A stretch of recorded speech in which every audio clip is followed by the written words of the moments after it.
Assalamualaikum warahmatullahi wabarakatuh. Kembali lagi di channel Berita Mistis. Untuk kisah kali ini ada sebuah cerita kiriman dari Aisyah Kanaya Ajar. Sebuah kisah yang berjudul Misi Berbuyut Tuyul. Dan sebelum kita lanjut ke ceritanya, tekan dulu tombol like video ini. Dan jangan lupa tekan juga tombol subscribe channel ini.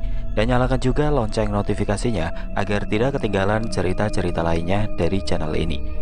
Dan buat teman-teman yang punya pengalaman horor dan pengen dibawakan di channel ini, nanti teman-teman bisa hubungi langsung kontak admin kami yang sudah saya sertakan di kolom deskripsi.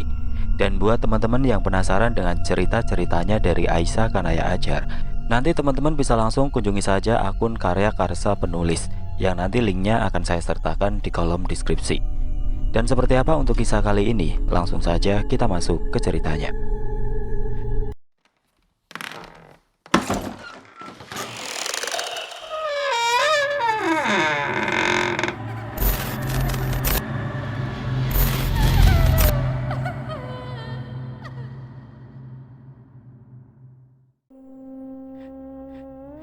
Hari Kamis bulan 2 tahun 2017, di mana hari yang tidak bisa saya lupakan.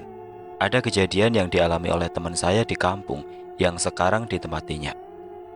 Hampir semua warga kampung tersebut merasakan hal yang di luar nalar. Warga sempat geger karena hampir tiap malam uang mereka lenyap tanpa pamit terlebih dahulu. Sebut saja dengan kampung Wanaraja yang tempatnya berada di Jawa Barat. Karena kejadiannya yang janggal, warga mengusulkan untuk mengadakan ronda malam. Takutnya ada babi jadi-jadian. Itu baru sangkaan tidak berdasar dari warga sekitar. Mereka tidak mengetahui dengan apa yang telah terjadi di kampung yang mereka tempati saat ini. Di hari itu aku yang lagi malas beraktivitas karena ditinggal teman baik ke kota. Katanya mau lanjutin kuliah biar jadi orang. Masih ingat kan siapa orang itu? Aku yang masih santai rebahan di kasur, tiba-tiba aku dikagetkan dengan bunyi ringtone HP-ku. Aku berusaha untuk tidak menghiraukan panggilan tersebut, karena aku yakin pasti orang yang salah sambung lagi. Karena ini bukan sekali dua kali, akan tetapi hampir tiap hari. Kebayangkan gimana rasanya. Semakin aku membiarkan, semakin menjadi getarannya. Aku penasaran, siapa sih yang hubungin aku sepagi ini? Setelah aku melihat ke layar HP, ternyata nomornya terasa asing bagiku. Aku cuma bisa membatin, benar kan? Pasti salah sambung lagi. Karena penasaran, akhirnya aku mengangkat panggilan itu. Ternyata setelah aku angkat, baru aku mengenal siapa orang yang membuat pagiku jadi bumet. Dia adalah temanku, teman yang baru aku kenal beberapa bulan yang lalu. Dia memintaku untuk datang ke kampung kelahirannya dan menginap beberapa hari di sana. Dia Lilis namanya, seorang gadis yang ayu dengan kulit sawo matang. Ia mempunyai perawakan yang gemoy dengan tinggi badan 150 cm. Di kampung temanku itu masih padat penduduk. Kebetulan warganya kebanyakan petani dan peternak kambing atau ayam. Kampung tersebut dikelilingi hutan yang masih asri, dan sebagian warga rutin masuk ke dalam hutan hanya untuk mencari kayu bakar atau berburu, semisalkan menjerat tupai atau kelinci yang bisa dijual. Kebetulan di dalam hutan ada air terjun yang berukuran sedang. Para warga memanfaatkan arus airnya untuk mengairi perkebunan dan persawahan, sehingga para petani selalu mendapatkan hasil panen yang melimpah karena tidak kekurangan air. Sampai suatu ketika kejadian yang aneh menimpa para warga sekitar, yang dimana uang hasil panen raib tanpa jejak, yang tersisa hanya uang recehan saja. Warga dibuat kebingungan dan keheranan karena kejadian tersebut hampir dialami oleh setiap warga, yang dimana si pencuri seakan tahu kalau salah satu warga sedang banyak uang. Di persimpangan jalan yang menuju gapura yang bertuliskan "Selamat datang Desa Wanareja", tidak sengaja aku berpapasan dengan seorang kakek tua yang sedang memikul sekarung rumput untuk dijadikan pakan ternak. Mungkin saja pikirku, dan kakek itu menatap tajam ke arahku berada yang jaraknya tidaklah jauh. Tatapannya seakan menyimpan sebuah makna yang tersembunyi. Lalu kakek itu menghampiriku setelah jarak kami begitu dekat. Kakek itu berucap sebuah kalimat dengan berbahasa Sunda. "Pergi kamu dari kampung ini jika nggak mau celaka." Bisiknya begitu lirih tapi teramat menusuk. Seakan kakek itu menginginkan aku supaya cepat pergi dari kampung ini. Entah apa maksudnya kakek itu berkata demikian. Setelahnya dia pun berlalu pergi, sembari menatap sinis ke arahku berada. Aku yang masih terdiam termangu memikirkan perkataan yang tidak berdasar itu, yang membuatku kebingungan dengan permintaannya tadi. Sejenak ada yang memanggil namaku dari arah belakang. Ternyata mereka teman-teman yang aku nantikan kedatangannya semenjak dari tadi. "Kanaya, akhirnya lo sampai juga di kampung kita. Gimana, jadi nginep kan?" tanya Lilis kepadaku. "Insya Allah, cuma nggak bisa lama. Oh ya, kamu kenal dengan kakek tadi, Lis?" "Ah, kakek? Maksud kamu kakek yang ngobrol denganmu barusan? Dia mah orang pintar. Kalau kamu kepingin tahu rumah kakek itu, rumahnya berada di tengah hutan. Emang kenapa, Nay?" "Ah, enggak, Lis, cuma bertanya saja." "Oh ya, perkenalkan, mereka teman Lilis. Aku Aldi, tapi nggak pakai taher. Aku Dedi, nggak pakai korbuser. Kalau aku Pasya, tapi nggak pakai ungu." Mereka mengenalkan nama masing-masing, tapi terasa menggelitik di hidungku. Juga, aku Kanaya, sembari menahan tawa mendengar ucapan dari mereka. "Sorry ya, Nay, teman gue baru keluar dari rumah sakit jiwa, jadi agak error." "Bangke Lois, dikira kita mantan penghuni rumah sakit jiwa apa?" "Iya nih, tahu dasar Lilis Karlina," ucap mereka yang nggak terima. "Oncom, nama gua Lilis Jubaida, Lilis Karlina. Ngadi-ngadi lo pada." Udah, ini kamu kenapa? Minta aku untuk datang kemari. Pasti ada alasannya kan?" Ucapku melerai perdebatan sahabatku ini. "Oh iya, Nay, bicaranya jangan di sini, kita balik dulu ke rumah. Nanti akan aku jelaskan dengan apa yang telah menimpa kampungku ini." "Ya udah, aku ikut saja, bagaimana baiknya, Lis?" Sesampainya di depan halaman rumah yang begitu asri dan sejuk, terdapat pohon mangga dan belimbing. Apabila ditatap membuat indera pengecapku berliur, saking terbayang pasti asam rasanya. Nay, lah kok malah bengong di situ? Ayo masuk dulu, nanti kita ngerujak, pasti kamu suka." Iya Lis, kira-kira asam gak ya mangga itu?" Tanyaku saking penasaran dengan rasanya. Maklum udah lama gak makan yang asam, gara-gara asam lambung sering kumat. "Ya tuh asam, kalau mau yang manis mah nunggu matang dulu atuh." "Ada siapa, Lis? Kok nggak diajak masuk temannya?" Iya mak, ini Kanaya yang kemarin Lilis ceritakan sama emak." "Oh, ini orangnya. Masya Allah cantik, tinggi lagi. Semoga betah nginep di gubuk emak ya, Neng." "Iya, Bi. Naya meminta izin untuk menginap sampai beberapa hari ke depan."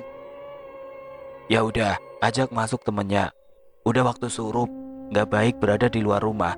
Pamali," ucapnya yang mengingatkanku kalau waktu sudah mau maghrib. "Ayo masuk." Setelah melangkahkan kaki ke dalam rumah, tidak lupa aku berucap salam. "Assalamualaikum." Dan disauti oleh keluarga Lilis yang terdiri dari kedua orang tuanya beserta ketiga adiknya. "Waalaikumsalam." "Sini masuk, Neng, anggap saja rumah orang ya," jawab Bapak Lilis yang membuatku sedikit terpelongo sembari gigit bibir. "Ih, Bapak kok ngomongnya kayak gitu sih?" Kesal Lilis tidak terima. "Maaf, Bapak kan bercanda, kok dianggap serius. Masuk sini, Neng. Perkenalkan, Bapak Amang Jenudi. Panggil saja Mang Udin." "Iya, Mang Udin." "Sini, Nay, ikut aku," pinta Lilis. Aku dibawa masuk ke dalam kamar yang paling ujung, bersebelahan dengan lokasi dapur. "Maafin bapakku ya, dia mah orangnya emang ngeselin." "Iya, nggak apa-apa, Lis. Cuma guyon saja kan, alias bercanda," timpalku supaya tidak berkepanjangan. "Ya sudah, kalau kamu mau mandi aku anter. Soalnya kamar mandinya berada di belakang rumah, pisah dari ruang utama. Kita ambil air wudhu, mandinya besok pagi saja.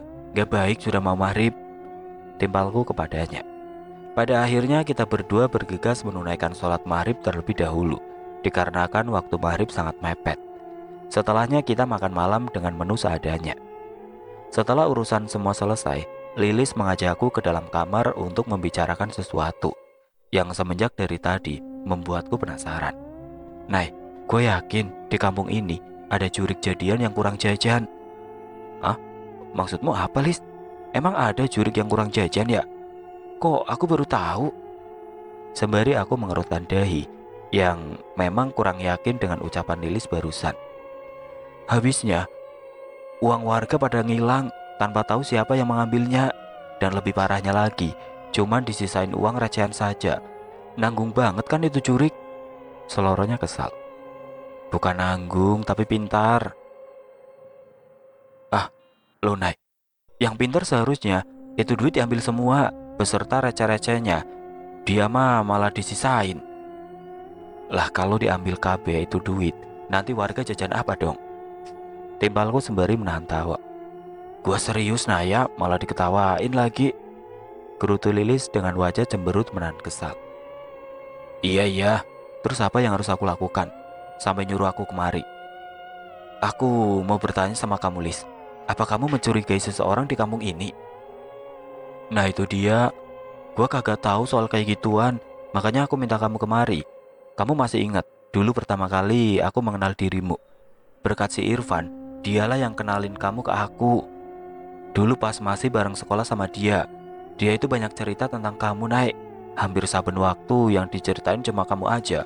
Dia pernah nyeritain soal kamu yang punya kelebihan. Jadi lontongin ya. Lontong kok dibawa-bawa. Tolongin, wasem Lois. Punya ide nggak untuk mengetahui siapa biang kerok dari kejadian ini? Asal kamu tahu Naik, besok bapak aku mau jual kambingnya. Nah, itu duit hasil penjualan. Kalau disimpan di rumah, nanti bisa hilang tanpa pamit.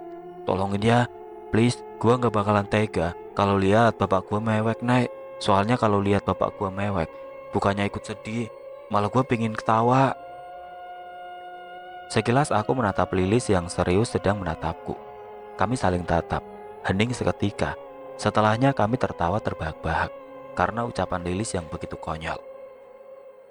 Anak durhaka emang sableng Lilis. Oke, tapi gak janji ya. Insya Allah akan aku bantu semampu yang aku bisa. Udah malam nih, mendingan kita istirahat terlebih dahulu. Nanti kita pikirkan bersama-sama langkah apa yang harus kita pakai. Tapi Nay, emang kamu punya rencana apa untuk besok supaya duit bapak aku aman sentosa? Oh ya, kamu kan ada kawan tuh 3 cogan. Serentak ucapanku terpotong karena Lilis merasa risih. Apabila aku memanggil ketiga kawannya itu dengan sebutan cogan alias cowok ganteng. Ih, ganteng dari mananya? Matamu udah rabun kali, sampai gak bisa bedain mana yang ganteng sama yang burik. Kamu gak boleh bicara gitu, Lis. Nanti kamu jatuh cinta di antara mereka bertiga loh, baru nyaho. Lah kok malah ngebahas mereka sih, Nay? Jawab dulu, rencana untuk besok apa? Suruh teman-temanmu carikan kepiting. Kalau bisa 3 atau 5 biji, ukuran sedang, oke? Tapi masih dengan keadaan hidup. Buat apa kepiting Naik? Kalau untuk dimasak 5 biji apa cukup? Bukan untuk dimasak. Lah terus untuk apa dong? Buat dirujak. Mata Lilis terbelalak sempurna mendengar ucapanku barusan. Dirujak? Serius kamu Naik? Nanti aku kasih tahu untuk apa. Aku udah ngantuk nih. Ya elah Naik, jawab dulu atuh. Kan Lilis teh jadi penasaran. Orang Sunda pakai good night. Makan aja pakai ikan asin sama daun singkong. Naya, beneran kamu teh udah tidur? Masa aku ditinggal sendirian? Oke lah, selamat wengi aja karena saya mah orang Sunda. Ia kesal karena aku sudah tidak lagi menghiraukan ocehannya. Kalau terus aku ladenin, itu toa masjid gak bakalan berhenti mengoceh. Sembari menahan tawa, aku pun dengan mudah terlelap. Perjalanan yang menempuh 5 jam dari tempat tinggalku menuju ke tempat Lilis. Karena saking lelahnya aku memutuskan untuk bergegas tidur. Suara ocehan Lilis sudah tidak terdengar lagi. Kurasa dia juga sudah ngorok. Singkat cerita, kalian bertiga, cogan yang badung sejagat raya, ada misi untuk kalian. Seloroh Lilis dengan suara cemberengnya. Ya ampun, masih untung ada kalimat cogannya. Kalau enggak, udah gua kibas ini cewek. Gua gusur ke pelaminan, baru nyaho. Gerutu Aldi yang terdengar olehku. Senang bisa mengenal mereka, selain kocak mereka penyabar. Entahlah atau mungkin udah terbiasa kali. Atau tabiat mereka seperti itu. Walau sedang keadaan susah, tapi selalu bahagia. Aku membatin dalam hati. Kalian harus cari kepiting yang masih hidup, sehat dan waras. Ingat, kalian cuma perlu 5 biji saja. Ah, biji? Yang benar saja. Kenapa harus ngungkit soal biji? Non, kalimat bijinya apa boleh ditawar menjadi ekor gitu? Terserah mau biji mau kepala mau ekor, pokoknya harus dapetin itu kepiting dengan selamat. Bagaimana? Bisa nggak? Soalnya ini penting sekali. Emang untuk apaan sih Lis kepiting itu? Tanya mereka yang penasaran. Kanaya yang minta, jawab Lilis tiba-tiba. Oh, Neng Kanaya yang minta ya? Kalau soal cari kepiting mah gampang atuh. Serahkan urusan ini sama kita bertiga, ya nggak? Akan tetapi, masa kita baru datang nggak dikasih kopi sama ubi rebus untuk menambah energi kita? Timbal Dedi memelas. Aku yang lagi asik memantau mereka dari jendela kamar, tidak disengaja ada bayangan yang lewat dari arah belakang. Serentak aku menoleh dengan cepat. Sepi. Apa Lilis yang barusan melewati pintu kamar?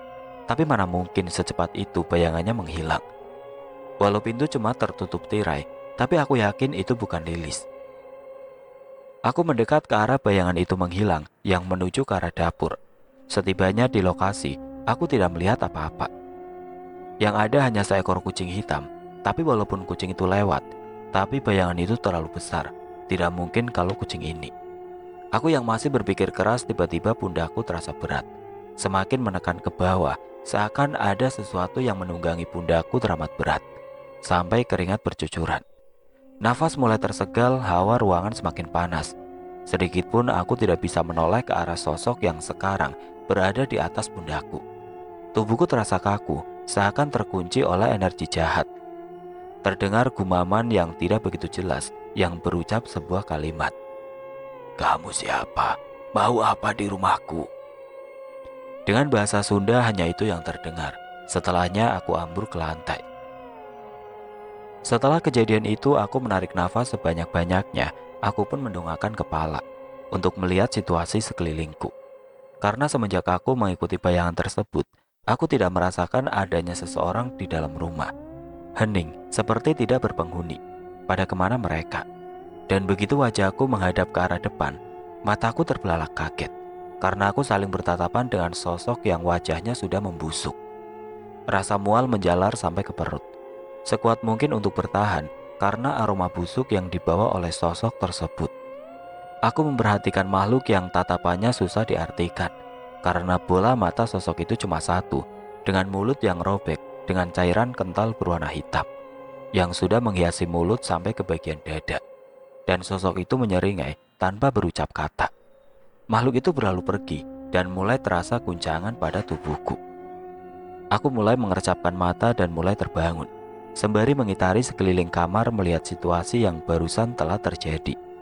Ternyata aku masih di tempat yang sama, terduduk di dekat jendela kamar, dan di hadapanku sudah ada Lilis yang sedang menatapku penuh keheranan. Nah ya, kamu kenapa? Kok malah tidur di situ? Aku khawatir, Nay, setelah mendengar suaramu yang seakan bengek. Jadi aku susul kamu untuk melihat keadaanmu. Apa kamu baik-baik saja? Kamu bermimpi buruk ya? Pertanyaan yang terlontar dari mulut Lilis yang begitu panjang kali lebar membuatku berpikir keras. Mimpi? Apa tadi aku bermimpi? Tapi kalaupun itu mimpi teramat nyata, siapa sosok itu? Aku yang masih kebingungan cuma bisa termangu. Nah ya, ini air, minumlah. Aku rasa kamu masih kelelahan. Apa kamu tidak mau jalan-jalan lihat situasi kampungku ini? Oh, iya boleh. Sekalian mau menghirup udara segar sambil melihat kampung kelahiran kamu, Lis. Nah gitu atuh. Lilis teh jadi seneng kalau Kanaya mau jalan-jalan di kampung Lilis. Oh ya, teman kamu pada belum pulang ya? Kok belum kelihatan batang hidungnya? Maksud Kanaya teh teman Lilis yang cogan itu bukan? Aku hanya bisa tersenyum simpul di saat Lilis mengungkit perkataanku tadi malam.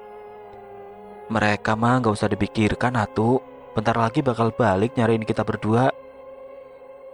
Kampung kamu indah ya Lis, masih sejuk dan kelihatan asri. Hampir sama seperti kelahiran kampung bapakku. Oh ya, kampung Lilis mah indah di siang hari saja, Nay. Kalau sudah malam beda lagi ceritanya. Maksud kamu apa, Lis?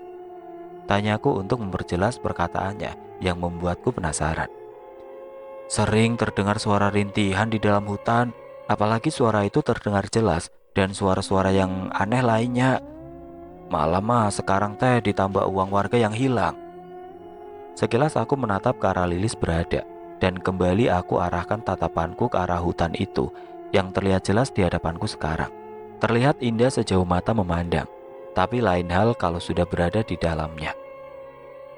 Di lain tempat, 3 sekawan sedang sibuk mencari pesanannya Lilis, yang diharuskan mencari kepiting yang masih hidup dan waras. Mereka asik menelusuri persawahan yang masih tergenang air.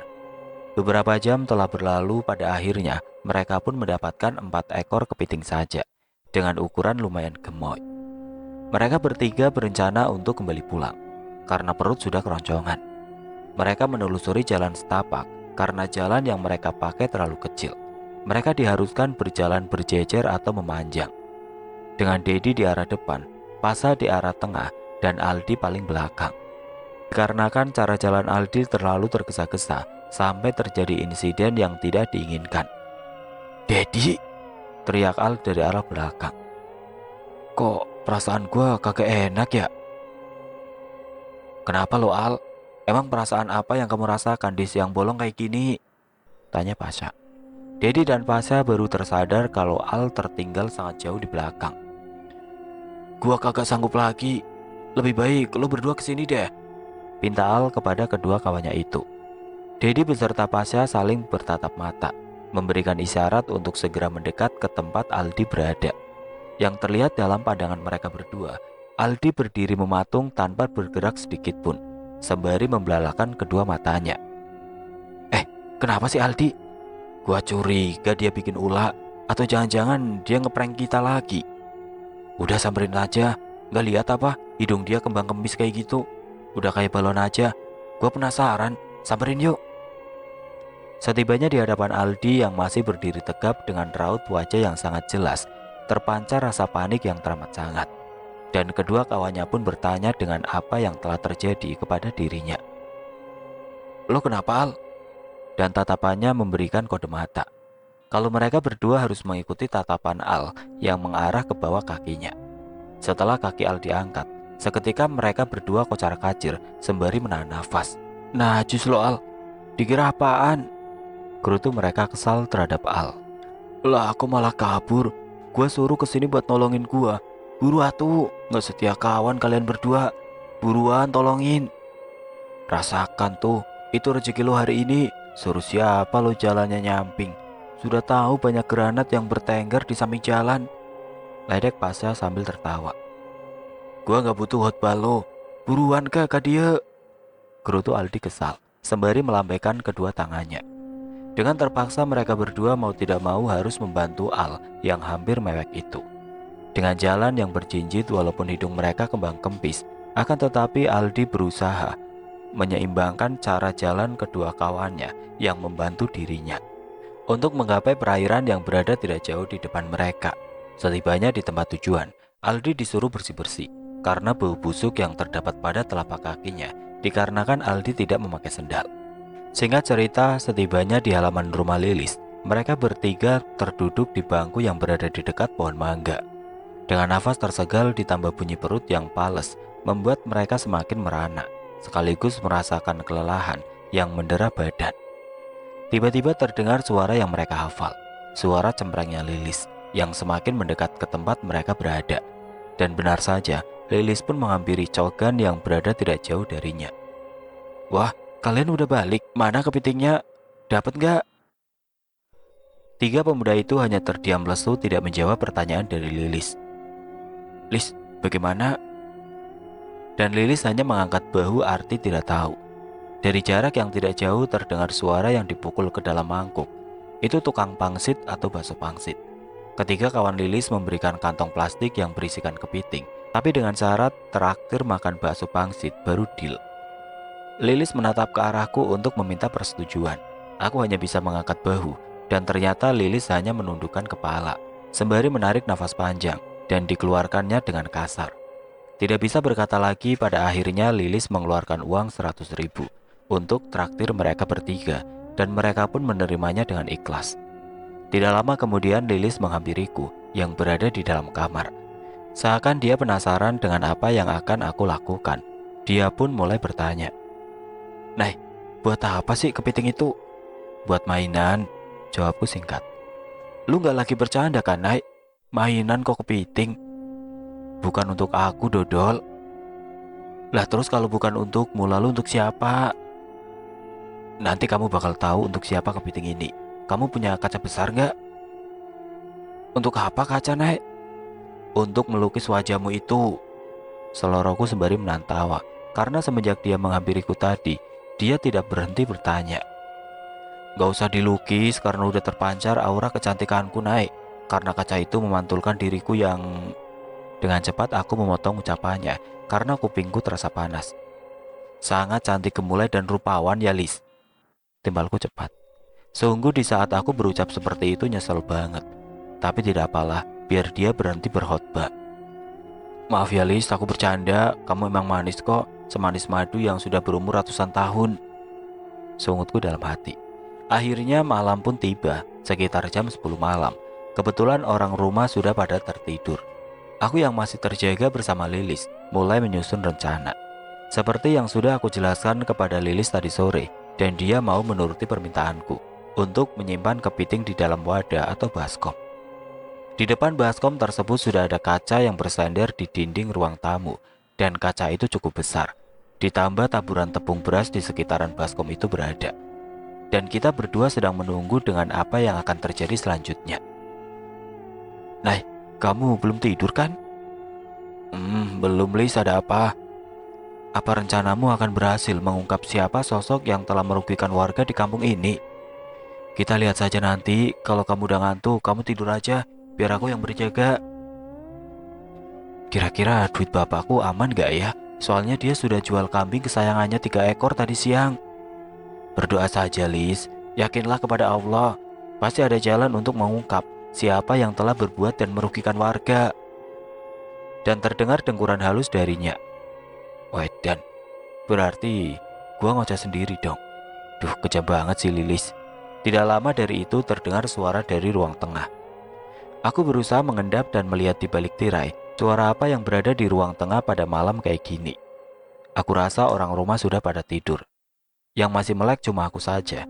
Aku menyibak sedikit tirai dan menajamkan pandanganku ke arah di mana aku melihat sosok itu berada, yang sedang berjongkok memainkan sesuatu yang berada di hadapannya itu. Aku yang masih fokus menatap sosok itu karena penampilannya masih samar-samar, dikarenakan lampu ruang tengah sudah dimatikan. Cuman hanya yang berada di luar rumah saja, yang cahayanya memantul ke dalam rumah. Sosok itu ukurannya membuat aku berpikir keras. Sosok apa itu? Dengan telinga yang lancip, tubuhnya kerdil, dengan kepala pelontos, sosok itu bertubuh agak gemukan. Tapi aku belum melihat penampilan wajahnya. Apa mungkin sosok itu yang mengambil uang warga? Aku terus memperhatikannya. Kayaknya dia tidak menyadari aku yang berada di arah belakang, tepatnya di balik tirai. Kurasa sosok itu lupa dengan tugasnya, saking asik bermain dengan kepiting itu. Dan melihat pancaran wajah di balik kaca, serasa dia bermain bersama kawan atau entahlah. Aku melihat sosok itu sampai lupa waktu. Sampai tidak terasa waktu menjelang pagi, sekitar pukul 3 dini hari, dan semalaman aku tidak tidur. Aku masih memperhatikan sosok itu sampai suatu ketika, aku mendengar ada seseorang yang memanggil sosok tersebut dengan membunyikan siulan.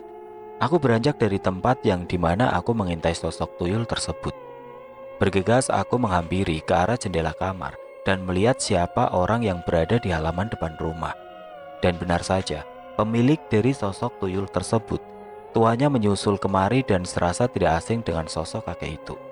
Aku pernah melihatnya, tapi di mana ya? Sejenak aku berpikir, dan beberapa saat kemudian aku lupa, sembari menggaruk kepala yang emang gatal. Maklum dari kemarin belum mandi, dikarenakan airnya begitu dingin sedingin es. Setelah melihat kepergian kedua sosok tersebut, aku terduduk lemas di bawah jendela kamar. Terdiam sepi dikarenakan orang rumah masih tertidur. Waktu subuh sebentar lagi berkumandang. Serentak bulu kuduku meremang. Suhu semakin dingin, hawa semakin mencekam. Aku merasakan hal yang janggal di sekitaranku. Lampu kamar masih dengan keadaan mati. Hanya tersorot lampu yang berada di depan teras. Itu pun dengan cahaya remang-remang. Tapi aku masih bisa melihat situasi yang berada di dalam kamar. Aku tidak menyadari dengan kehadiran sesosok yang bertengger di pojokan kamar yang sedang menatapku. Sosok itu adalah wanita yang aku temui di dapur tempo hari. Tapi untuk saat ini penampilannya makin hancur. Ditambah wajah yang berlumuran darah. Di saat aku memperhatikannya, mata sosok itu berbalik menatapku. Dan tatapannya begitu tajam, rambutnya terjuntai ke bawah dengan aroma berbau busuk. Ditambah kukunya yang tajam, mulutnya tidak henti mengeluarkan cairan kental yang berwarna hitam. Sosok wanita itu menempel di dinding, tepatnya di samping lemari yang berada di paling pojok. Kami saling tatap. Sosok itu bergumam, "Maneh ulah sok ikut campur." Suara yang sangat serak juga berat, membuat siapa saja mendengarkannya pasti ditikam rasa merinding. Serentak sosok itu melompat ke arahku yang masih terduduk menatap dirinya. Di saat hampir mendekatiku, suara azan subuh berkumandang, menandakan waktu sudah menjelang subuh. Seketika sosok itu lenyap. Aku mengitari setiap sudut di ruangan ini. Kurasa ini yang dinamakan juri kaberangan, alias demit kesiangan. Terdengar suara yang berasal dari ruang tamu. Kurasa keluarga Lilis sudah pada bangun untuk menunaikan sholat subuh. Tapi yang aku dengar mereka seakan membicarakan sesuatu. Aku yang penasaran menghampiri mereka yang sudah berkumpul di ruang tamu. Setibanya, mereka sedang menatap ke suatu benda. Yang aku tahu benda itu adalah baskom yang berisikan kepiting yang aku taruh tadi malam bersama Lilis. Dan yang membuatku tercengang ada tumpukan uang di samping baskom tersebut, beserta jejak kaki yang ukurannya tidak wajar. Ditambah kepiting yang cuma tersisa satu ekor saja. Aku cuma bisa membatin, apa kepitingnya dibawa pergi, sampai uang yang sudah diambilnya ketinggalan. "Pak, ini uang siapa? Kenapa bisa ada di sini, Pak? Dan ini jejak kaki siapa? Dan barang ini siapa yang naruh di sini?" "Bapak juga nggak tahu, Mak. Kan kita baru bangun." "Astagfirullahaladzim. Uang Bapak, Mak. Bapak baru ingat kemarin Bapak habis jual kambing. Bentar, Bapak mau cek dulu uangnya." Bergegas Mang Udin kembali masuk ke dalam kamar untuk mengecek uang hasil penjualan kemarin. Setelahnya, "Duh, gawat, Mak. Itu uang Bapak, Mak. Uang Bapak yang ada di laci kamar hilang." "Astagfirullah, Bapak masih untung. Ini uang nggak kabur. Coba Bapak hitung dulu, apa benar ini uang kita?" Aku yang masih memperhatikan mereka di depan pintu kamar, aku cuma bisa tersenyum melihat mereka yang sedang menghitung uang. Alhamdulillah uang mereka aman. Ternyata usahaku nggak sia-sia, walau sampai nggak tidur semalam, hanya untuk menonton tuyul sedang bermain kepiting. Setidaknya uang mereka aman. Dan tiba-tiba, ada yang menepuk pundakku dari arah belakang. Dia Lilis baru terbangun, karena mendengar suara keluarganya di ruang tamu. "Nay, kamu udah bangun? Ada apa sih kok rame banget?" tanyanya kepadaku. Lilis menghampiri ke ruang tamu di mana keluarganya berada dan melihat kekacauan di depan matanya. Lalu dia menatap ke arahku dengan keheranan.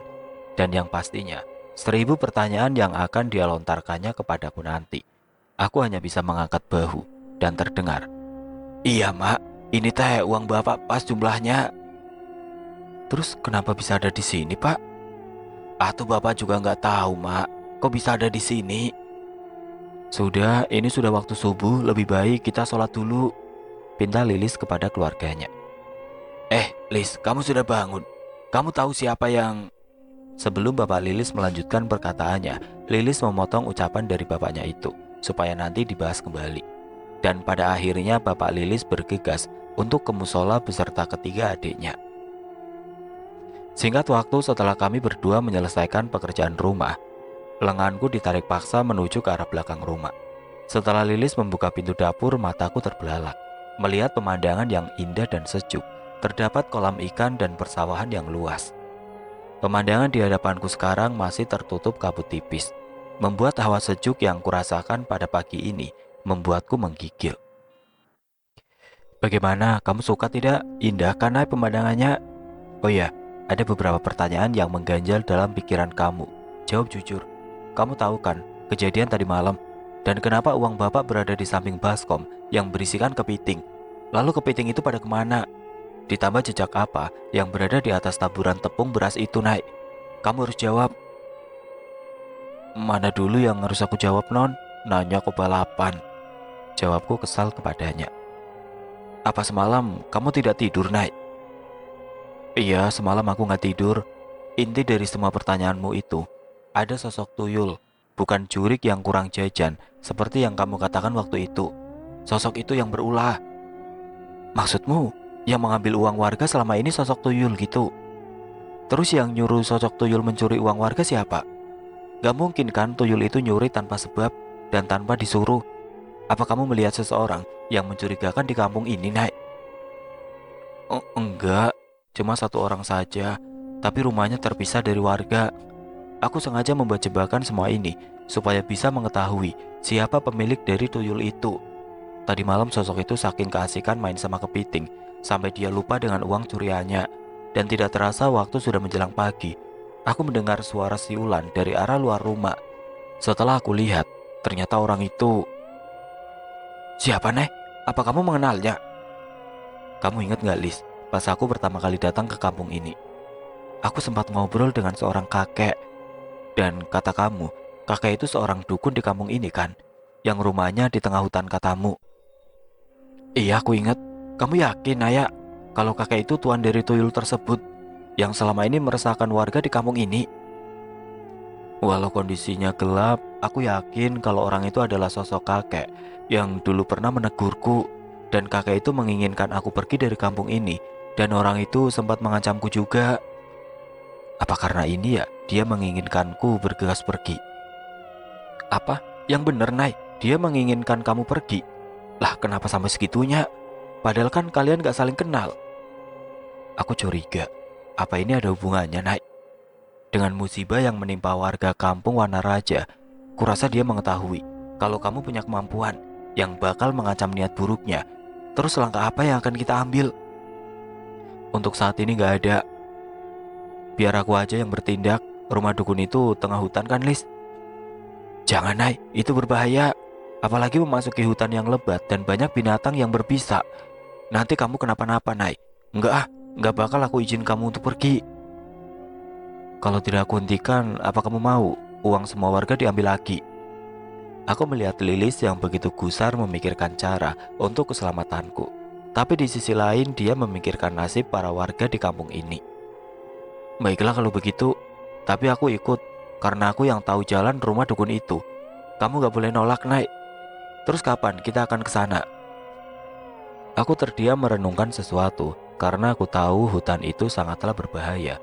Bukan hanya binatang melata saja, melainkan banyak sosok yang menghuni hutan itu. Apa Lilis akan bisa menghadapi semua itu? Tapi melihat wajahnya yang memelas, jadi gak tega. Ya sudahlah, ini udah jadi kemauan dia. Naya, kok malah bengong? Kumaha atuh jadi enggak? Jangan bilang kamu gak bakal bawa Lilis ikut bersamamu. Iya Bawel, kamu boleh ikut kok. Emang kamu gak takut? Soalnya di sana kan banyak demit maksudmu? Jawab Lilis dengan cepat. Aku sudah tahu kok, tapi kan ada kamu. Tawanya begitu renyah terdengar. Dan pada akhirnya aku tidak bisa melarang dia untuk pergi mengikutiku ke dalam hutan. Di sore itu aku dan Lilis memutuskan untuk masuk menelusuri lebatnya hutan untuk mencari keberadaan rumah dari dukun itu. Emang sih, ini nekat atau bisa jadi bunuh diri. Masuk ke kandang singa atau kandang demit. Aku yakin tidak sedikit penghuni hutan yang menempati hutan ini. Dari berbagai golongan dan tentunya berbeda alam juga. Setibanya di pinggir hutan setelah kita melewati persawahan terlebih dahulu, langkahku dihentikan oleh Lilis dan aku menatap dirinya. Kurasakan dia akan mengurungkan niatnya untuk ikut pikirku. Tapi aku salah. Setelah melihat seseorang yang berada di belakang Lilis, mereka bertiga cogan kesasaran yang ikut menyusul kita di sini. Aku tercengang. Bukan hanya beban hidupku yang aku rasakan, tapi mereka akan membebani perjalananku nantinya. Emang menyedihkan.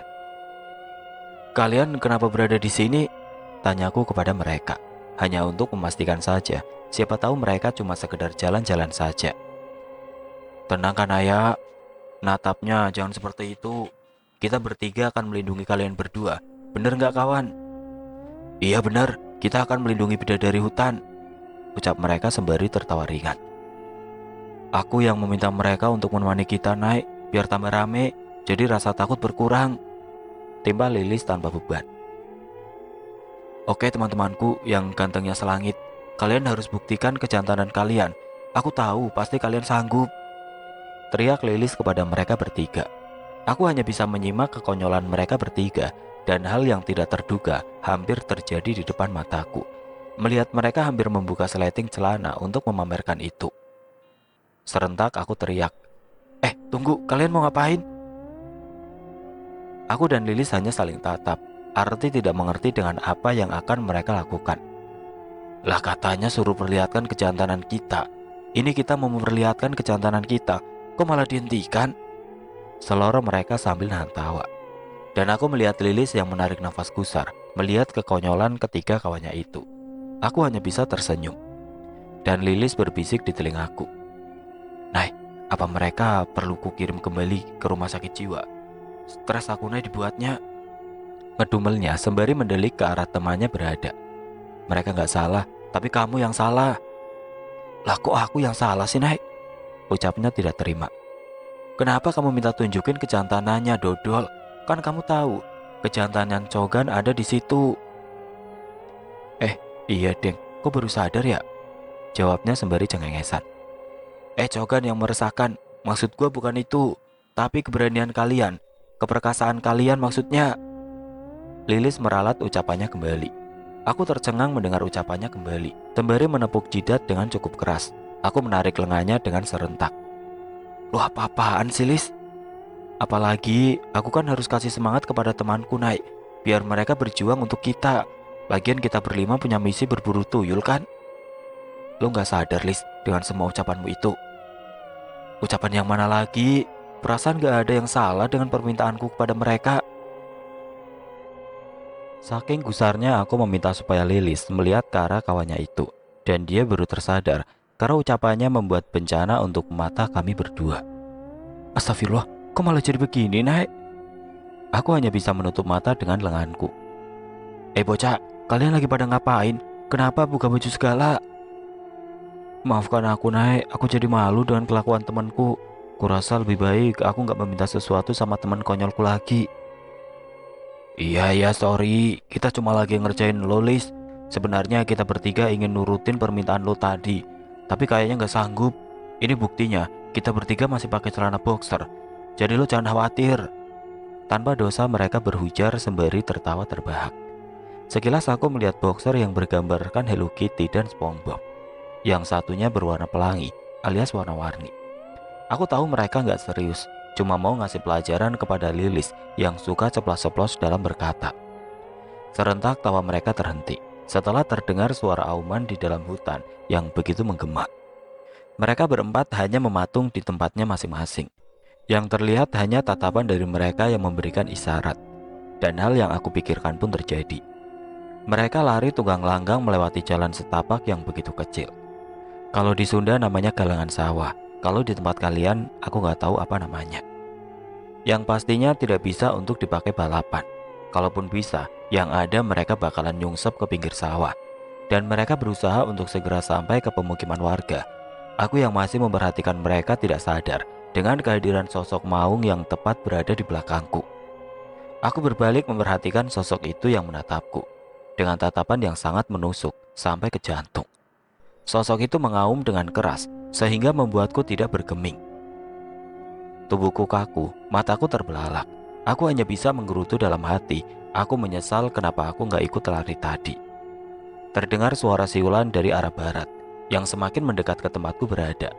Walau keinginanku sangat besar ingin sekali aku mengetahui suara siulan siapakah itu, akan tetapi tatapanku tidak sedikit pun berpaling dari sosok yang berada di hadapanku ini. Sedikit saja lengah, entah apa yang terjadi padaku. Tapi aku merasa ada yang tidak biasa dengan sosok tersebut.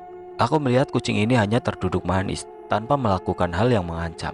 Aku mencoba dengan perlahan menghampiri sosok yang masih terduduk tegap. Aku tahu dia bukan sosok sembarangan. Ada energi yang tidak biasa dalam dirinya. Semakin jarakku dekat, semakin terasa energi yang terpancar dalam dirinya. Terdengar suara yang mengagetkanku, sehingga aku refleks mundur menjauhi sosok maung yang masih dengan gagah menatapku tanpa memalingkan tatapannya dariku. Bocah, lagi ngapain kamu? Serius amat menatapnya," ucap seorang pria yang tidak aku kenali. Penampilannya biasa saja, Tidak ada yang aneh. Akan tetapi pria yang berada di hadapanku ini seakan sudah mengenal dengan sosok yang berada di arah sampingnya. Dia menghampiri dan mengelus kepala dari sosok maung itu. Seakan sudah terbiasa dia melakukan hal tersebut. Lalu terdengar suara geraman yang cukup memegahkan telinga. Suaranya berasal dari dalam hutan. Kami saling tatap. Beberapa detik kemudian, tanpa aba-aba, kami berdua berlalu pergi mengikuti suara yang semakin terdengar dan semakin menggema. Aku berbalik melihat ke arah belakang. Maung hidung mengikuti kami dari arah belakang. Apa maung hitam itu piaraan pria yang berada di hadapanku ini? Aku berlari tanpa melihat kondisi jalan yang berada di arah depanku, sehingga aku tersentak tertarik ke arah belakang. Aku terpaku setelah aku mengetahui kalau tas ranselku dicengkram kuat oleh taring yang cukup tajam. Aku berusaha tenang dan tidak bergerak. Entah apa yang kucing ini lakukan terhadapku, akan tetapi terdengar suara yang berasal dari arah sampingku. Suara yang begitu berat dan serak. Jangan lengah anak manusia, kalau kamu gak mau mati di hutan ini. Apa? Apa aku gak salah dengar? Siapa yang berbicara? Dan suara itu berucap kembali. Lihat di hadapanmu, ada sebuah lubang yang tertutup semak belukar. Sedikit lagi kakimu melangkah, kau akan terperosok ke dalamnya. Jebakan yang entah siapa yang berani membuatnya. Aku baru tersadar kalau sosok maung yang sedang berbicara kepada aku. Aku mulai menghampiri jebakan yang dimaksud dan menyibakkan semak yang menutupi lubang tersebut, dan mataku terbelalak. Setelah melihat ke dalam lubang, banyak kayu runcing yang tertancap dengan ukuran sedang. Aku tidak dapat membayangkan kalau aku terperosok ke dalamnya. Akan seperti apa? Kayaknya akan jadi sate yang tertusuk bambu runcing. Apa udah beres istirahatnya? Kita punya misi, biarin saja cewek itu. Aku mengerutkan dahi. Tanda tidak mengerti dengan perkataannya barusan. Apa dia berbicara kepada... Dan wajahku berbalik menatap ke arah sosok maung berada yang masih berada di sampingku. Dasar bocah ingusan, tidak tahu sopan santun. Gerutunya kesal. Bangunlah, lebih baik kita segera meninggalkan tempat ini sebelum ada yang menyadari keberadaan kita. Ucapnya meminta supaya aku lekas bangkit dari rasa kagetku. Terima kasih, ucapku kepada sosok maung yang telah menyelamatkanku. Untuk apa? Apa aku harus jawab untuk apa? Sebenarnya Anda siapa? Lama aku menunggu jawaban darinya. 1 menit, 2 menit, dan... Ki Jagaraksa. Keturunanku memanggilnya seperti itu. Sekian detik berlalu terdiam, setelahnya melanjutkan ucapan yang sempat terhenti. Eyangmu mengenalku, dan juga Raden yang selalu bersamamu itu. Mereka sahabatku sewaktu dulu. Kami masih suka berkelana mencari wangsit atau semacam ilmu kanuragan. Sampai di suatu ketika, aku dapat perintah langsung untuk menjadi prajurit di masa Pajajaran dulu, dan kami pun terpisah. Apa Aki mengenal Ki Guntur dan Panglima Silodaya? Kebetulan Aki Guntur sama sepertimu, sesosok maung hidang. Ya, Guntur Simarunda dan putranya Bayu Aji. Kami masih satu kelompok. Bayu Aji? Siapa dia, Ki? Tanyaku penasaran. Di suatu hari nanti, kamu akan dipertemukan dengannya dan ditakdirkan bersama. Maksud Aki apa? Tanyaku kembali. Ki, tidak perlu kau menceritakan siapa dirimu kepadanya. Apa dia bisa dipercaya, Ki? Aku yang tidak suka dengan perkataannya itu cuma bisa mendelik tajam. Apa dia keturunanmu, Ki? Gak punya sopan santun, memalukan penampilan cowok, tapi rasa cewek. Maksudmu apa rasa cewek? Timbalnya gak terima. Jaga itu mulut, jawabku sengit. Tiba-tiba di pertengahan perdebatan, kami terdengar suara jeritan seorang wanita. Kami saling tatap dan terdiam, dan jeritan itu terdengar lagi, dan terdengar semakin menyayat, seolah sedang menahan rasa sakit. Ki, apa Ki tahu suara itu berasal dari mana? Tanyaku penasaran. Tidak jauh dari sini, dari jalur utara jeritan itu berasal. Apa Aki yakin? Aku hanya bisa melihat Aki, cuma menghela nafas gusar sembari menutup kedua matanya yang ukurannya cukup membuatku ngeri. Kalau nggak percaya, sana cari tahu sendiri. Apa kalian tidak bisa akur? Seharusnya kalian sadar, misi kalian tidak beda jauh.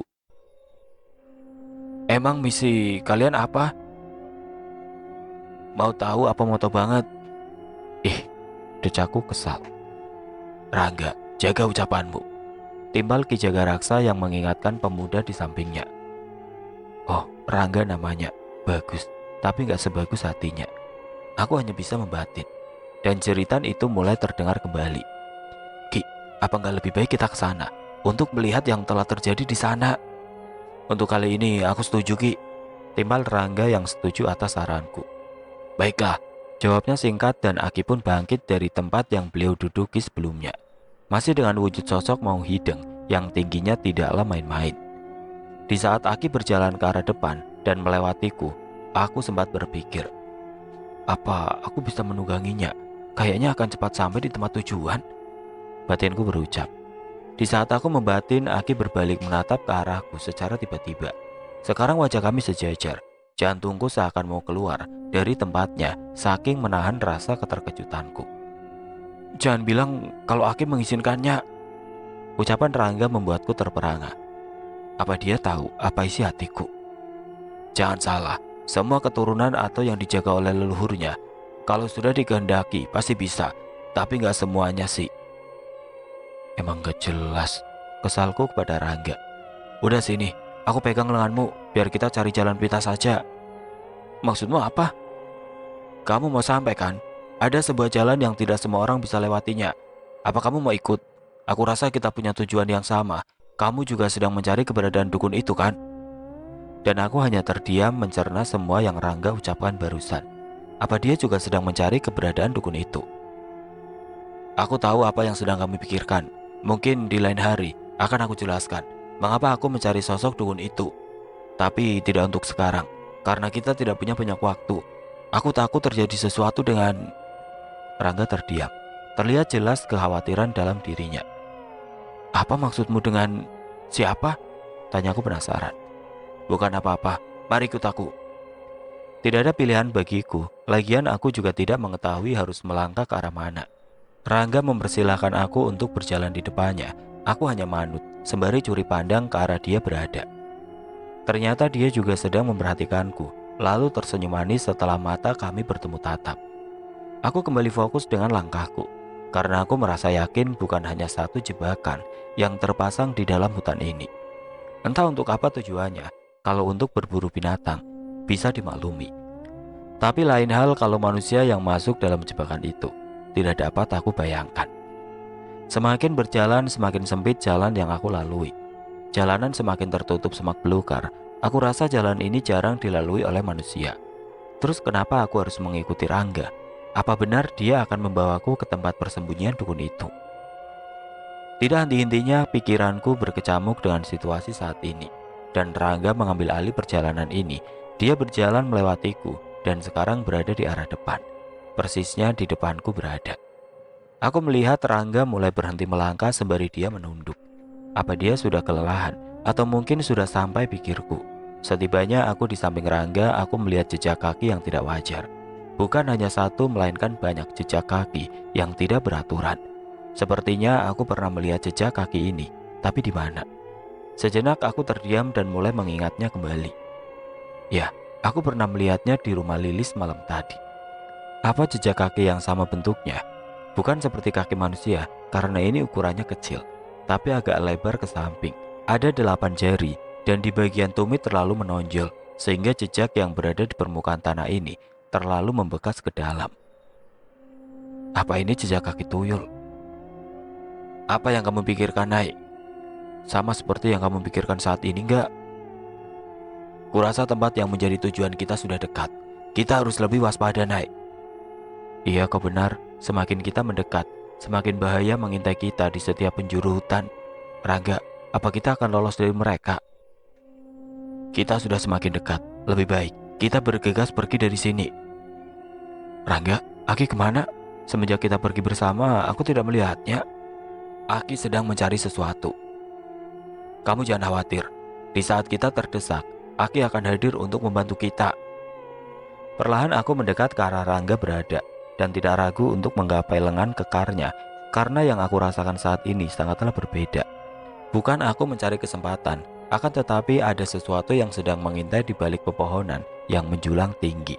Sesuatu itu membawa energi yang tidak biasa, teramat kuat. "Nay, kamu kenapa? Kamu baik-baik saja kan?" "Gak apa-apa, kamu tidak merasakan?" Sejenak aku tidak melanjutkan ucapanku. Akan tetapi aku sedang menatap wajah Rangga yang kebingungan dengan tingkahku.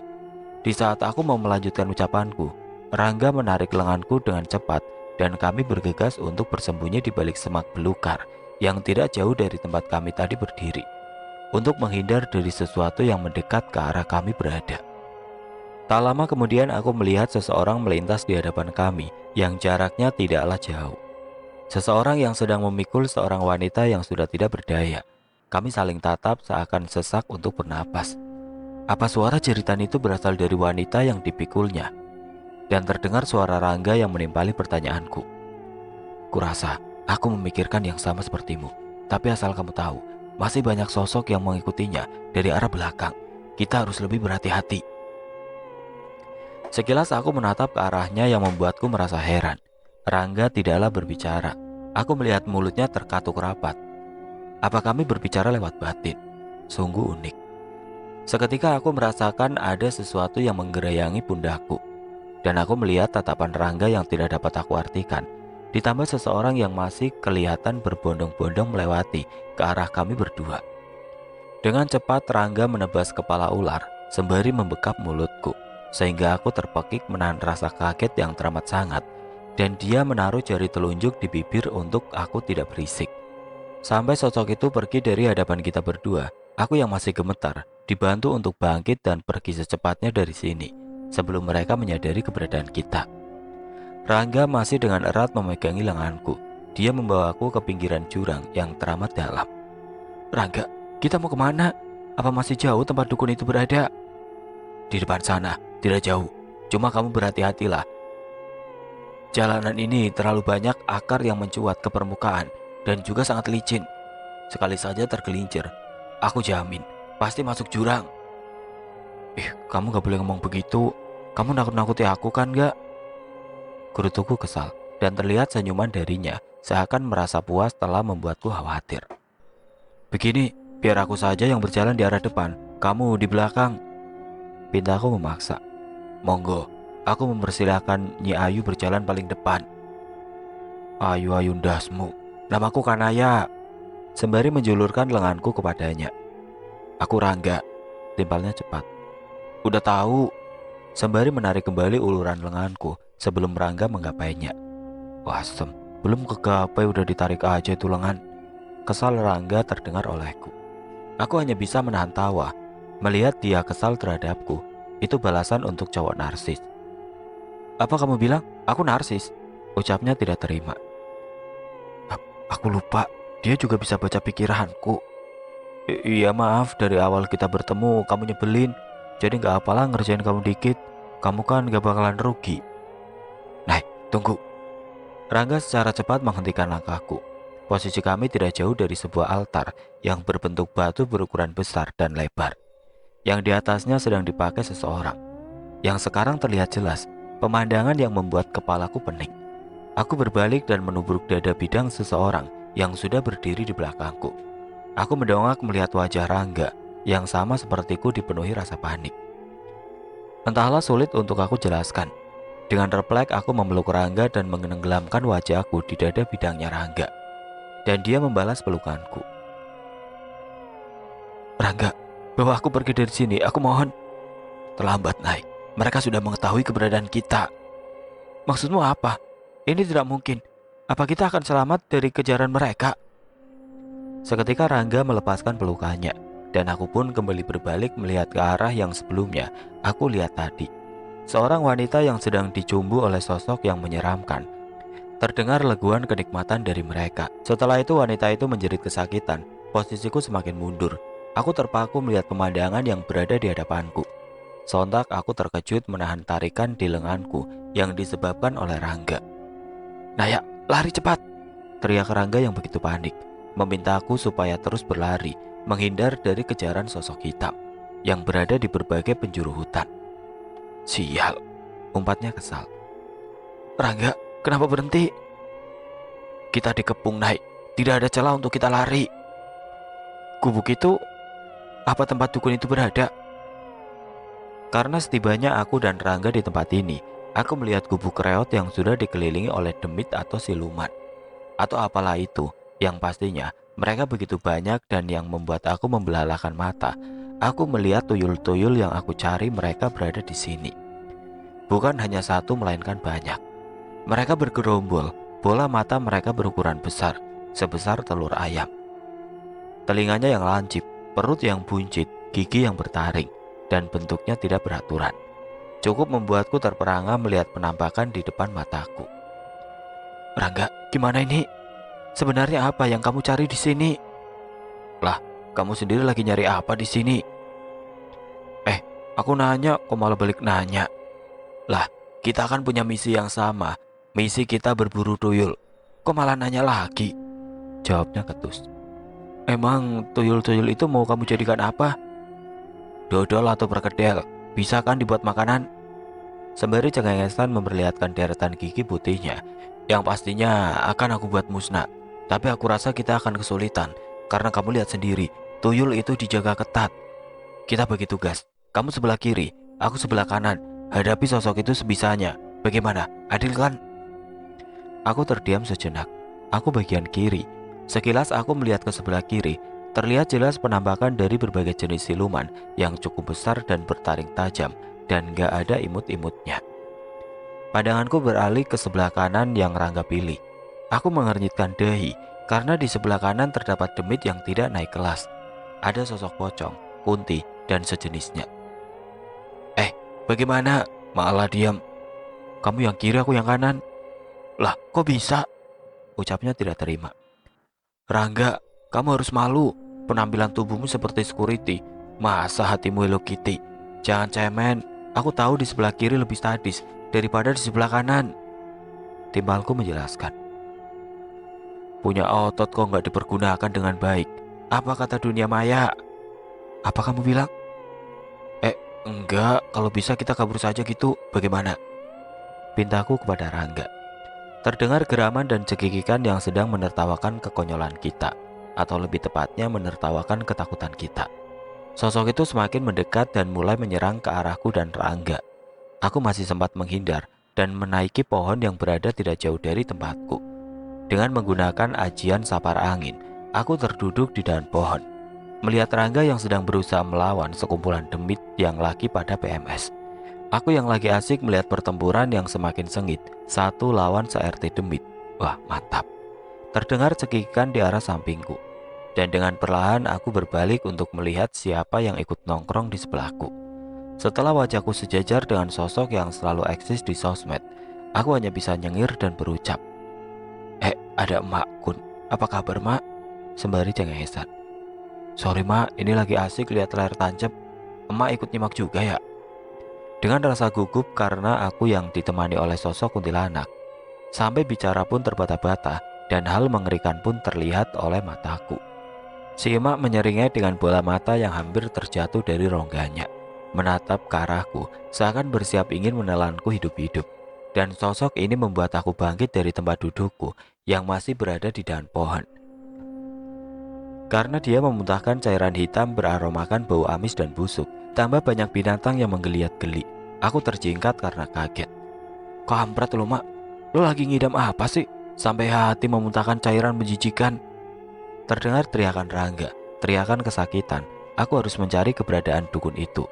Kalau dibiarkan, Rangga dalam bahaya. Tapi sekarang pun dia lagi kepayahan. Duh, ayo mikir naik. Jangan mendekat, kalau enggak kamu aku bakar. Tak jadiin terong bakar mau? Ucapku kepada sosok Kun yang tidak mau pergi. Sosok itu terdiam setelah memuntahkan cairan berbau busuk. Panggil sedulur papatmu Naya. Bantu Rangga dan kamu cari keberadaan dukun yang sekarang berada di sebuah tempat yang tidak jauh dari tempatmu. Raden, apa ini suaramu? Raden Abasanjaya. Pergilah, cepat musnahkan kekuatan yang dukun itu miliki. Tapi Raden, bagaimana dengan sosok itu? Mereka akan musnah kalau kekuatan dari dukun itu juga ikut musnah. Baiklah, aku mengerti Raden. Sesuai yang Raden Abasanjaya katakan, Aku merapalkan ajian pemanggil untuk membantu Rangga. Sukmo sejati, sukmo wekasan, kadangku papat limo pancer, sawiji tunggaling urip. Ya Allah, kula nyuwun izin. Sedulurku, bantu Rangga untuk menghadapi demit-demit yang lagi pada gabut. Salah satu dari kalian ikut aku. Aku yang ikut denganmu, pinta sedulurku yang berpenampilan sama sepertiku, yang ngebedain cara bicara dan perilaku sosok sedulurku. Begitu tegas dan lebih gesit dalam bertarung. Baguslah, kamu tahu keberadaan dukun itu. Dan sedulurku cuma menganggukkan kepalanya saja. Beralih ke sudut pandang Rangga. Nah ya, kamu kembali. Tapi tunggu, kenapa ada 3 kanaya? Kalian siapa sebenarnya? Tidak ada waktu untuk menjelaskan. Lawan mereka sekuat yang kamu bisa. Kami akan membantumu. Apa? Kami? Kalian bukan kanaya? Kami orang yang sama. Sini, aku bantu untuk memulihkan lukamu. Rangga terkesima dengan penampakan ketiga sosok yang menyerupai kanaya yang datang secara tiba-tiba dan menawarkan bantuan untuknya. Hawa panas terasa di pergelangan kaki yang terkilir akibat telat menghindar dari serangan yang dilontarkan untuk Rangga. Setelah digenggam oleh seseorang yang menyerupai kanaya, pergelangan kaki terasa dingin.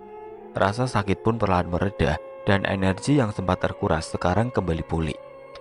Aku bisa merasakan kalau aku sudah kembali prima. Terima kasih, aku sudah lebih baik. Berhati-hatilah, mereka bukan lawanmu. Kalau nggak sanggup, jangan dipaksakan. Seketika terdengar auman yang begitu menggema. Pertarungan tidak bisa berhenti begitu saja. Rangga, kau baik-baik saja bocah. Aki, jangan meremehkan aku, Ki. Aku keturunanmu. Aku akan memusnahkan mereka. Bocah ingusan, masih saja kau menyombongkan diri. Itu kan mempengaruhi ilmu kanuraganmu. Tenang saja, akan aku buktikan, Ki. Ucapnya sembari berlalu ke tengah pertempuran. Dengan gesit Rangga menumbangkan lawan, tapi Rangga terlalu ceroboh sehingga dia sering terkena pukulan yang cukup membuatnya meringis kesakitan. Aku hanya memantau dari jarak yang tidak terlalu dekat dengan area pertempuran. Keturunanmu terlalu semangat, Ki Jagaraksa, ucap seseorang yang sudah berada di samping Aki. Kau Raden. Maaf, Aki tidak merasakan kehadiran Raden sebelumnya. Aku yang menginginkan Aisyah tahu kalau dia sering aku ikuti. Maka dari itu aku selalu menyembunyikan kemampuanku ini, Ki. Aku menginginkan yang terbaik untuk Aisyah. Dia harus bisa berusaha tanpa harus banyak berharap dari sesama makhluk seperti saya. Dia harus berani menghadapi jalan hidup dan takdir yang sudah digariskan untuk Naya. Aki mengerti yang Raden katakan barusan, tapi jauh berbeda dengan keturunan saya, Raden. Aki baru beberapa waktu mengenal Aisyah. Walau umurnya masih terbilang muda, tapi dari sikapnya sudah seperti orang dewasa. Pantas saja Raden selalu mewanti-wanti dan tidak membiarkannya dalam bahaya. Aisyah lagi menuju ke tempat yang menjadi tujuannya. Maksud Raden, tempat dukun itu berada? Iya, Ki, untuk mengakhiri kekacauan yang dibuat oleh dukun itu. Aki setuju. Tapi dia pergi dengan siapa? Sedangkan Rangga berada di hadapan kita sekarang. Dan mereka bertiga, apa mereka sedulur papat yang dipanggil Aisyah? Salah satu dari mereka pergi bersama Aisyah. Aki jangan khawatir. Kurasa kita harus pergi membantu Rangga untuk meringankan bebannya. Tadinya, Aki ingin memberikan pelajaran karena keturunan Aki terlalu congak. Kurasa sudah cukup, Ki. Timpal Raden kepada Aki. Baiklah, jika Raden ingin mengakhirinya. Rangga, awas! Teriak Ki Jagaraksa yang melihat Rangga dalam bahaya. Sedikit saja Aki terlambat, Rangga akan terluka. Aki, kenapa Aki berada di sini? Aku tidak memanggilmu, Ki. Tanyanya keheranan karena dirinya tidak merasa meminta bantuan kepada leluhurnya itu. Bocah wedus, bahaya di sekelilingmu masih saja kau bertanya. Aki hanya bisa menggelengkan kepala melihat kelakuan Rangga yang sedang menggaruk kepalanya sembari cengengesan. Jangan lengah, selalu waspada. Lawanmu bukan hanya satu, melainkan mereka berada di sekelilingmu. Baik, Ki, aku minta maaf. Bersiaplah Rangga, pergunakan ilmumu dengan baik. Buktikan kalau kau pasti bisa. Ya, ucap Rangga singkat. Mereka pun mulai kembali menyerang ke arah lawan yang seakan tiada habis. Kembali ke Kanaya. Ajian sapar angin yang aku pergunakan membuat langkahku semakin ringan tanpa beban. Semua sosok berada di tempat yang sama. Dukun itu sengaja melakukan hal demikian supaya kita disibukkan dengan sosok yang sudah diperintah olehnya, sehingga dukun itu bisa leluasa melakukan hal yang lebih untuk mendapatkan keinginannya itu. Entah apa maksud dari ini semua dan kenapa dukun itu bisa memerintah banyak sosok dari alam jin. Dengan bayaran yang harus dibayarkan, aku rasa tidaklah murah. Aku sangat yakin itu. Aku harus segera menemukan keberadaan dukun itu untuk mengakhiri pertempuran ini. Aku sangat khawatir dengan Rangga dan yang lainnya. Sedulurku, apa kau yakin arahnya ke sini? Tanyaku kepada sedulur papatku yang sedang menemaniku untuk menemukan keberadaan sosok dukun itu. Dia berada di arah sungai, tepatnya di dalam gua yang terhalang semak belukar. Jadi kau harus berhati-hati karena di sana ada penjaga yang sudah diperintahkan oleh dukun itu. Seketika aku terdiam memikirkan cara apa yang harus aku pergunakan. Sedangkan aku tidak mungkin menerobos masuk secara tiba-tiba tanpa menggunakan siasat. Sedangkan aku tahu, aku hanya berdua saja. Aku kembali menatap ke arah sedulurku yang serasa aku sedang melihat diri sendiri. Panggillah temanmu, Nai. Aku rasa kamu membutuhkan bantuan darinya. Maksudmu apa? Aku harus memanggil Rahayu. Lakukanlah. Setidaknya dia mempunyai pasukan yang bisa diandalkan. Terdengar suara yang menyauti obrolan dengan sedulurku. Yang mau kau panggil sudah berada di belakangmu. Seketika aku pun berbalik menatap ke arah belakangku untuk memastikan kalau aku tidak salah dengar. Rahayu, kau? Bagaimana kau berada di sini? Aku sudah mengetahui semua yang telah menimpamu. Raden memintaku untuk membantumu. Aku beserta Panglima Rasputo akan berusaha untuk menjauhkan penjaga yang diperintahkan oleh dukun itu. Kalau ada kesempatan, cepatlah kamu bergegas masuk ke dalam gua. Baiklah, aku sudah siap, ucapku dengan serius. Rahayu mulai bertindak dengan cepat, diikuti oleh sosok Panglima di samping kirinya. Dari arah belakang pasukan pilihan mengikuti. Walaupun pasukan yang dibawa jumlahnya sedikit, akan tetapi kekuatan mereka tidak bisa diremehkan.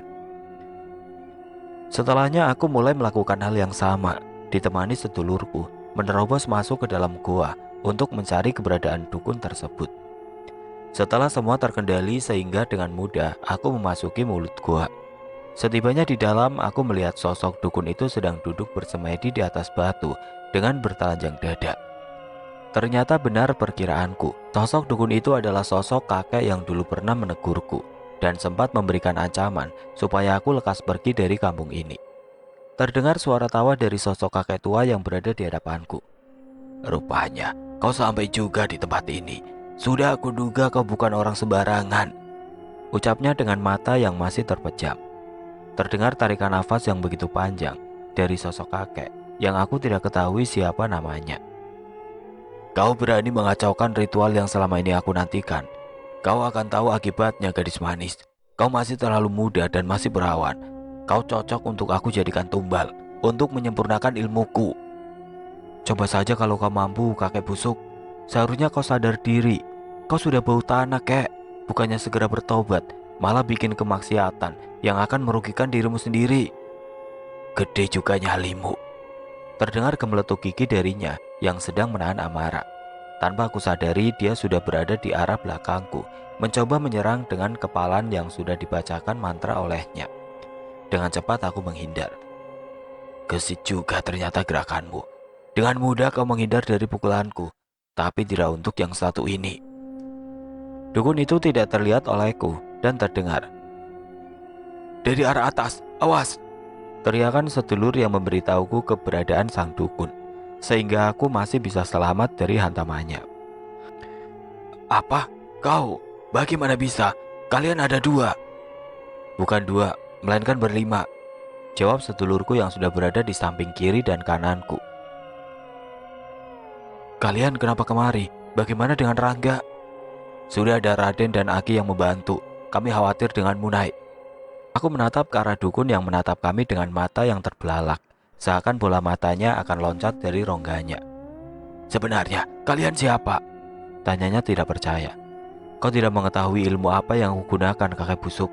Berarti pengetahuanmu masih cetek. Kurang ajar. Kau harus mati karena kau telah menghina aku. Seketika hawa ruangan semakin panas. Nafas mulai terasa sesak. Pancaran energi yang mengancam jiwa mulai meresahkan. Dukun itu tidak berhenti kumat kamit sampai pada akhirnya. Apa? 1000 bayangan. Ini tidak mungkin. Entah ilmu apa yang dukun itu pergunakan, sehingga dia pun melakukan hal yang sama sepertiku. Akan tetapi itu cuma bayangan. Walau begitu, bayangan itu terlalu banyak dan cukup berbahaya. Tidak terasa mulutku mengeluarkan darah kental yang diakibatkan oleh pukulan dari arah belakangku. Aku lengah karena aku terkecoh oleh bayangan yang jumlahnya teramat banyak. Bayangan itu mengganggu pandangan, sehingga aku tidak bisa membedakan mana dukun yang asli. "Naya!" teriakan dari sedulurku. Aku melihat ke arah mereka, ternyata luka yang aku peroleh berimbas kepada mereka juga. Aku tersungkur menahan dada yang teramat sakit. Kakek tua itu tertawa puas, dan dia kembali menyerang dengan tendangan yang mengenai bahuku. Aku tidak bisa menghindar dari tendangannya. Aku terlempar sangat jauh dan mengenai bebatuan yang membuatku memuntahkan banyak darah. Sampai pusaka dalam diriku keluar dan terlempar tepat berada di hadapanku. Pandanganku semakin buram. Aku hampir hilang kesadaran. Sedulurku sudah kembali pada raga yang sudah tidak berdaya ini. Aku melihat kakek tua menghampiri pusaka yang berada di depannya itu. Ya, begitu terpana dengan cahaya yang terpancar dari pusaka yang terhempas bersama jatuhnya tubuhku. Tanpa berpikir panjang, kakek tua itu mengambilnya. Tanpa ia ketahui resiko yang akan ia dapatkan. Apa dia tidak mengetahui pusaka yang berada di depannya itu, yang akan merubah nasib sang dukun? Ya, nasib naas tentunya.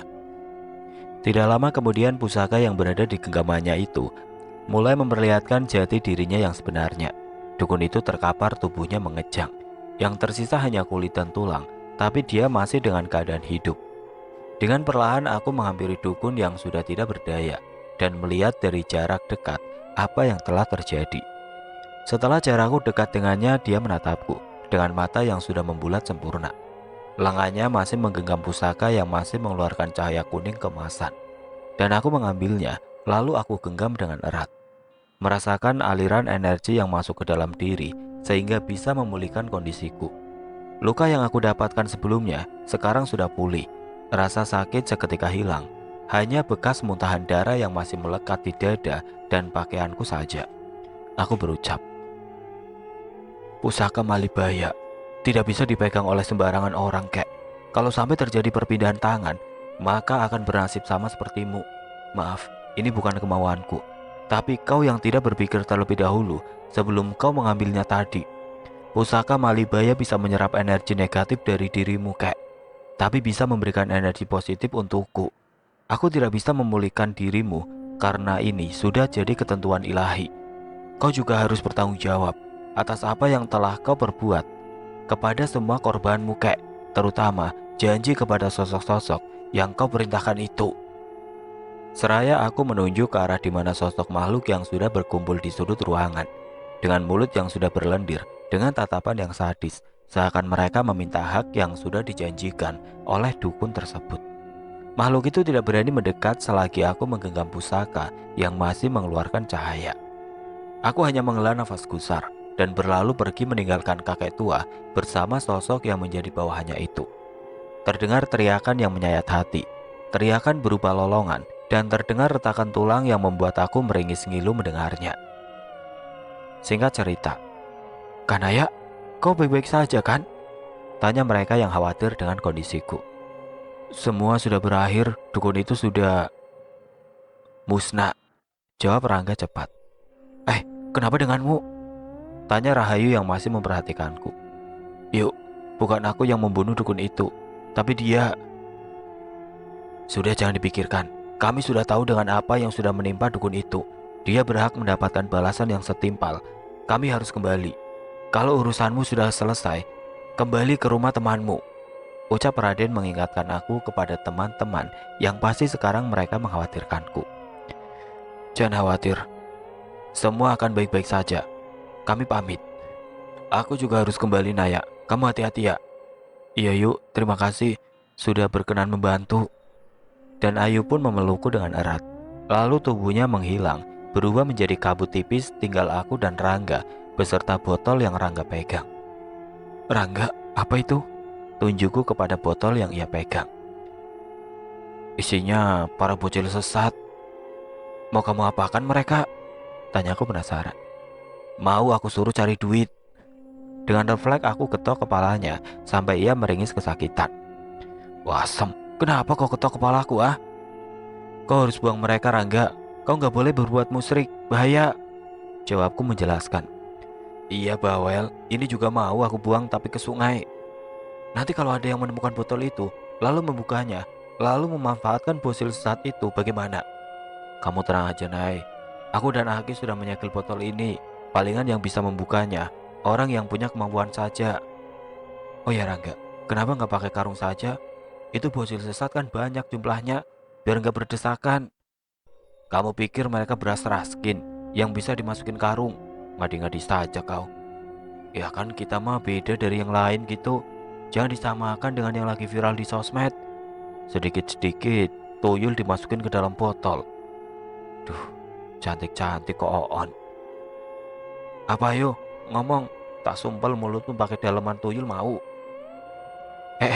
Enggak, kamu cantik hari ini. Jawabnya sembari menahan tawa. Kita harus segera pulang. Aku nggak mau membuat temanku khawatir. Ya udah, balik. Setibanya di perkampungan, aku melihat Lilis dan ketiga temannya yang sedang asik makan bakso. Aku dan Rangga saling tatap dan kembali menatap mereka. Aku mulai berbisik. Rangga, apa mereka tidak mengkhawatirkanku? Bukankah kita pergi begitu lama berada di dalam hutan? Tapi kenapa dengan mereka? Dan Rangga hanya mengangkat bahu. Arti tidak tahu dengan apa yang telah terjadi kepada mereka. Dan Lilis mulai menyadari keberadaanku. Dan Rangga, dia pun mulai mendekat ke arahku. Naya, ucapnya. Nah, bukannya kamu tadi tidur? Kenapa kamu sudah bangun? Dan apa ini? Kenapa bajumu penuh dengan darah? Kamu habis ngapain? Pertanyaan Lilis yang tidak dapat aku jelaskan. Aku terdiam mencerna setiap kalimat yang Lilis lontarkan. Lebih baik kita pulang. Aku ingin mandi, gerah. Naya, jawab dulu pertanyaanku. Nanti saja akan aku jelaskan, Lis. Aku ingin beristirahat dulu. Singkat cerita, Lilis masih mempertanyakan tentang apa yang telah terjadi pada siang itu. Dengan perlahan aku menceritakan semuanya beserta kematian sang dukun. Dan Lilis sedikit tidak percaya. Tapi ya sudahlah. Aku juga tidak bisa memaksanya untuk percaya. Dan aku bertanya balik soal dia yang sedang melihatku tertidur. Sedangkan dia tahu kalau aku memasuki hutan setelah terdengar suara auman. Terdengar bisikan yang berucap, itu perbuatanku Kanaya. Lebih baik temanmu tidak merasa khawatir. Soal waktu, kamu sudah bukan di alam manusia pada saat itu. Raden, kaukah itu?